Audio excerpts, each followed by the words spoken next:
Hello दोस्तों। मैं शिशिर आपका फिर से स्वागत करता हूं आपके अपने यूट्यूब चैनल शिशिर यूट्यूब वाला पे दोस्तों।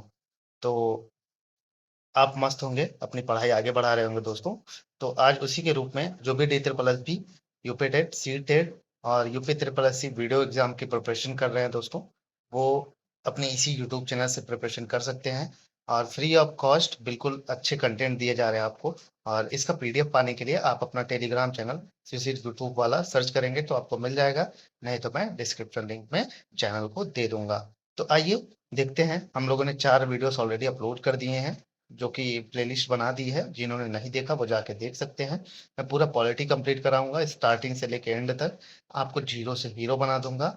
बस आप ऐसे ही लगे रहिए। तो चलिए देखते हैं संविधान की अनुसूचियां। ठीक है, इसमें क्या क्या है चीजें। किसी लेख या विवरण के अंत में परिशिष्ट के रूप में लगी सूचना। ठीक है, किसी लेख से जुड़ा हुआ पूरक विवरण, संविधान के किसी अनुच्छेद की व्याख्या।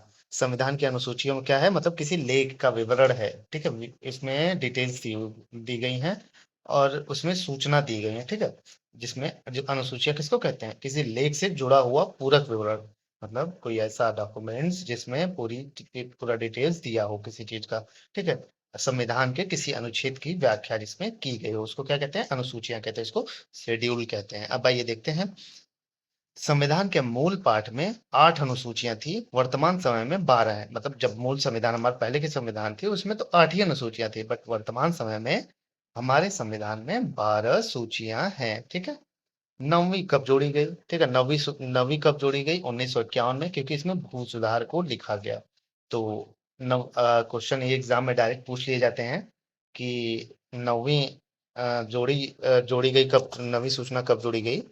ठीक है, नौवीं जोड़ी गई 1951 में। ठीक है, क्योंकि इसमें भू सुधार को लिखा गया। यहाँ से डायरेक्ट क्वेश्चन आ जाते हैं। 10वीं कब जोड़ा गया, 1985 में, क्योंकि इसमें दल बदल कानून चीजें आई। ठीक है, अब आइए आगे देखते हैं दोस्तों। 11वीं अनुसूची 1985 में जोड़ी गई, दल बदल कानून आया। 11वीं जुड़ी 1992। ठीक है, पंचायती राज आया 11वीं अनुसूची में। पंचायती राज यूपी टेट में क्वेश्चन पूछा गया है, सुपर टेट में क्वेश्चन पूछा गया है, यू ट्रिपल एस बी में सी में पूछा गया है, वीडियो में भी पूछा गया है। ठीक है, 12वीं अनुसूची 1992 में नगर पालिकाओं को जोड़ा गया। ठीक है, तो 10वीं, 11वीं, 12वीं याद रखिएगा। 1985 में 10वीं, 11वीं 1992 में, 12वीं भी 1992 में। ठीक है, अब अनुसूचियों के विषय में बार ये देखते हैं दोस्तों। ठीक है,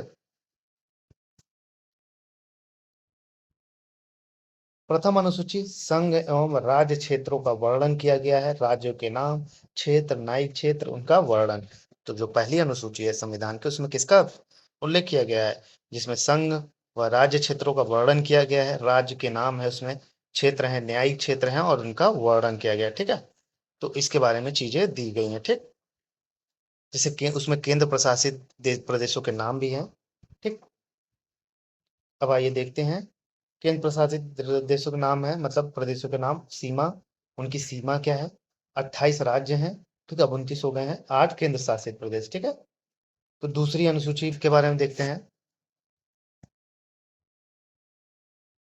दूसरी, भारतीय राज्य व्यवस्था में विभिन्न पदाधिकारियों के वेतन, भत्ते, विशेषाधिकार का वर्णन।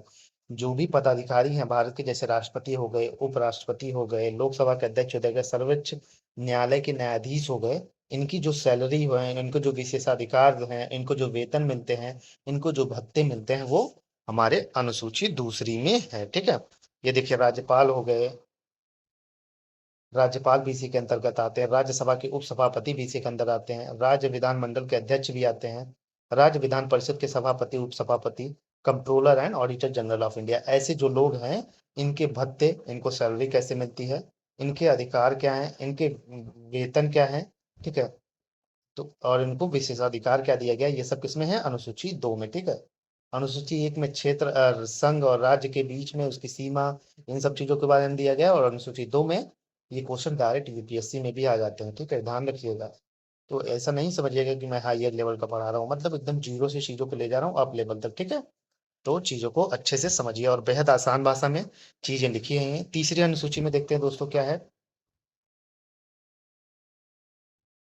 उम्मीदवारों द्वारा ली जाने वाली शपथ का प्रारूप। भाई हर कोई शपथ लेता है, राष्ट्रपति, उपराष्ट्रपति, राज्यपाल, संघ के मंत्री, संसद के निर्वाचन हेतु अभ्यर्थी, संसद के सदस्य, कंट्रोलर कैग हो गए जो, और राज्य के मंत्री हो गए, राज्य के मंत्री हो गए, राज्य विधानमंडल के निर्वाचन हेतु अभ्यर्थी, राज्य विधानमंडल के सदस्य हो गए, न्यायाधीशगण हो गए, ये सब जो शपथ लेते हैं ना, ये सब शपथ लेते हैं, तो इसका शपथ का पूरा प्रोसीजर अनुसूची 3 में दिया गया है, ठीक है। तो याद रखिएगा दोस्तों। अब आइए चौथी अनुसूची के बारे में देखते हैं दोस्तों, उसमें क्या दिया गया है। एकदम अच्छे से, एकदम जीरो से एकदम अच्छे से चीजों को कवर करेंगे हम। चौथी अनुसूची में राज्य एवं केंद्र शासित प्रदेशों के लिए सीटों का आवंटन। जो भी राज्य हैं वो केंद्र शासित प्रदेशों में कितनी सीटें हैं, उसका आवंटन चौथी अनुसूची में दी गई है, ठीक है। आइए पांचवी अनुसूची देखते हैं। अनुसूचित जाति तथा अन्य जनजाति के क्षेत्रों के प्रशासन के बारे में उपबंध। जो भी अनुसूचित जाति हैं और जनजाति हैं, उनके जो क्षेत्र हैं उनके बारे प्रशासन के बारे में उपबंध किए गए हैं, कि मतलब वहाँ का प्रशासन कैसा होगा, क्या रूप क्या स्वरूप होगा प्रशासन का, कैसे प्रशासनिक अधिकारी होंगे, उनका लेवल क्या होगा, ये सब पांचवी अनुसूची में दी गई है, ठीक है। अब आइए देखते हैं नेक्स्ट में छठवीं अनुसूची। आसाम, मेघालय, त्रिपुरा, मिजोरम राज्यों के अंतर जनपदीय प्रांतीय क्षेत्रों के प्रशासन के बारे में उपबंध। भाई जो भी असम हो गया, मेघालय हो गया, त्रिपुरा हो गया, मिजोरम राज्यों के उन जो प्रांतीय क्षेत्र हैं के उनके प्रशासन के बारे में उपबंध है, ठीक है। सातवीं अनुसूची देखते हैं दोस्तों। संघ संसूची, राज्य संसूची, समवर्ती सूची, ठीक है। 99 में संघ में आता है।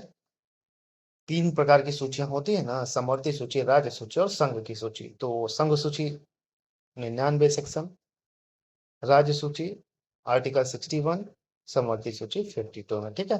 किस संबंध में केंद्र व राज्य के बीच शक्तियों का विभाजन, जो केंद्र व राज्य के बीच में शक्तियों का विभाजन हुआ है, वो 7वीं अनुसूची में है, ठीक है। ये क्वेश्चन डायरेक्ट पूछ लिए जाते हैं कि किस अनुसूची में राज्य सूची, समवर्ती सूची या संघ सूची या के संबंध में केंद्र व राज्य के बीच शक्तियों का विभाजन किया गया है, तो आपको 7वीं अनुसूची लगाना है, ठीक है। अब आइए 8वीं अनुसूची देखते हैं। संविधान द्वारा मान्यता प्राप्त भाषाओं का उल्लेख। मूल संविधान में 14 भाषाएं, जो भी संविधान के द्वारा मान्यता प्राप्त की गई, हिंदी, अंग्रेजी, उर्दू, जो भी असमिया, बांग्ला, गुजराती, कोंकणी, मराठी, मलयालम, उड़िया, तमिल, कश्मीरी, मणिपुरी, पंजाबी, तेलुगु, नेपाली, सिंधी, बोडो, डोगरी, कन्नड़। पहले मूल संविधान में 14 भाषाएं थी, वर्तमान में 22 भाषाएं हैं, ठीक है। याद रखिए, डायरेक्ट क्वेश्चन पूछ लिए जाते हैं जो कि संविधान में जिनका उल्लेख है, ठीक है। ये देखिए मैंने लिखा है पूरा चीजों को। आइए देखते हैं, कोई कुछ क्वेश्चंस यहाँ डायरेक्ट पूछ लिए जाते हैं दोस्तों। 71वां 1991 संशोधन में कोंकणी, मराठी, नेपाली जुड़ी। जैसे क्वेश्चन पूछ लिए जाते हैं कि कोंकणी, मराठी, नेपाली कब जुड़ी। 71वां संविधान संशोधन 1991 में, ठीक है। 92वां संशोधन 2002 में बोडो, डोंगरी, मैथिली, संघावी जोड़े गए। 21वां संविधान संशोधन 1967 में सिंधी जोड़े गए, ठीक है। ये सब चीजें फैक्ट है, factual question UPPCS, UP triple S में डायरेक्ट क्वेश्चन पूछ लिए जाते हैं। आइए 9वीं अनुसूची के बारे में देखते हैं दोस्तों। इसका संबंध भू सुधार व जमींदारी प्रथा के उन्मूलन से है। 9वीं अनुसूची जो है, इसका संबंध किससे, भू सुधार से व जमींदारी प्रथा नहीं है, उसकी उन्मूलन से है, ठीक है। 1951 में जोड़ी गई 9वीं अनुसूची, अभी मैंने पहले ही बता दिया। प्रथम संविधान संशोधन द्वारा, ठीक है, प्रथम संविधान संशोधन जो हुआ था 1991 में, इसको जोड़ दिया गया, ठीक है। नोट, 24 अप्रैल 1975 के बाद शामिल कानूनों की समीक्षा की जा सकती है। यह बात 2007 में सर्वोच्च न्यायालय ने कहा, ठीक है। मतलब और 24 अप्रैल 1975 के बाद शामिल कानून, जो भी 9वीं अनुसूची में शामिल हैं कानून, उनकी समीक्षा की जा सकती है, ठीक है। ये 9वीं अनुसूची में कहा गया, ठीक। यह बात कब कही गई, 2007 में सर्वोच्च न्यायालय ने कहा। आइए 10वीं अनुसूची देखते हैं दोस्तों। 10वीं अनुसूची किसके बारे में है। 1985 में वह 52वां संविधान संशोधन द्वारा शामिल, मतलब 10वीं अनुसूची 1985 में जोड़ा गया। किस संविधान संशोधन, 52वां संविधान संशोधन के द्वारा इसको शामिल किया गया। इसको याद रखिए। दल बदल के आधार पर संसद विधानसभा सदस्यों की अयोग्यता के बारे में उपबंध। भाई दल बदल कानून है ना, आगे हम इसको पढ़ेंगे, ठीक। दल बदल कानून क्या होता है, हर चीजें पढ़ेंगे, ठीक है। बस ऐसे आप बनाए रखिए अपना प्यार। अपने इस यूट्यूब चैनल पे हम चीजों को कवर करेंगे बहुत आसान और बेहद सरल भाषा में। तो दल बदल के आधार पर जो भी लोग बदल लेते थे, अपनी पार्टी इस पार्टी से उस पार्टी में चले जाते थे, उनकी जो अयोग्य अब अयोग्य हो जाएंगे उसके बारे में उपबंध दिया गया। ठीक है, कैसे क्या प्रोसीजर है, ठीक, उनके अयोग्य घोषित होने की। अब आइए 11वीं अनुसूची के बारे में देखते हैं दोस्तों। 11वीं अनुसूची में क्या है, 1992 में 73वां संविधान संशोधन द्वारा जोड़ी गया। मतलब 11वीं अनुसूची कब जोड़ी गई, 1992 में। किस संविधान संशोधन, 73वां संविधान संशोधन। पंचायत की शक्ति का अधिकार, मतलब जो भी ग्राम पंचायत है उनकी पंचायतों के शक्ति का उनको अधिकार दिया गया। 29 विषय इसमें थे शामिल हैं। ठीक है, कब दिया गया, ये क्वेश्चन पूछा जाता है, यूपी टेट के लिए इंपॉर्टेंट है, ये फैक्ट है, यहाँ से पूछा जाता है क्योंकि ये सिलेबस में है हमारे। पंचायत की शक्ति का अधिकार, और इसमें 29 विषय जोड़े गए। ठीक है, 12वीं अनुसूची देखते हैं।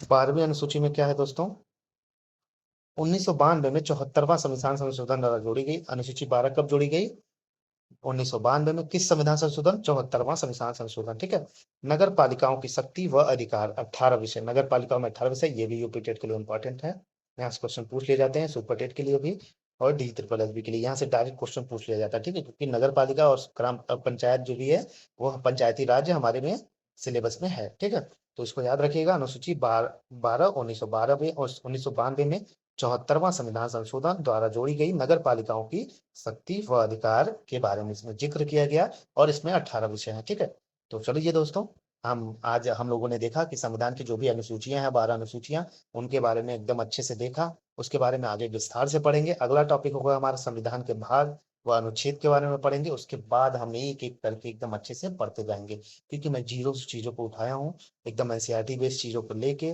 मैंने कई बुकों से रिसर्च करके तब मैं आपके सामने ये कंटेंट रख रहा हूँ। तो आई होप सो ये आपको वीडियो पसंद आएगा। अगर आपको चीजें नहीं समझ में आती हैं, या आप कोई फीडबैक हो कि ऐसे पढ़ाइए, वीडियो के माध्यम से पढ़ाइए, पीपीटी के माध्यम से पढ़ाइए, फेस के माध्यम से पढ़ाइए, तो आप लोग वीडियो में कमेंट कर सकते हैं। मैं आपके सामने चीजों को वैसे ही प्रस्तुत करूंगा।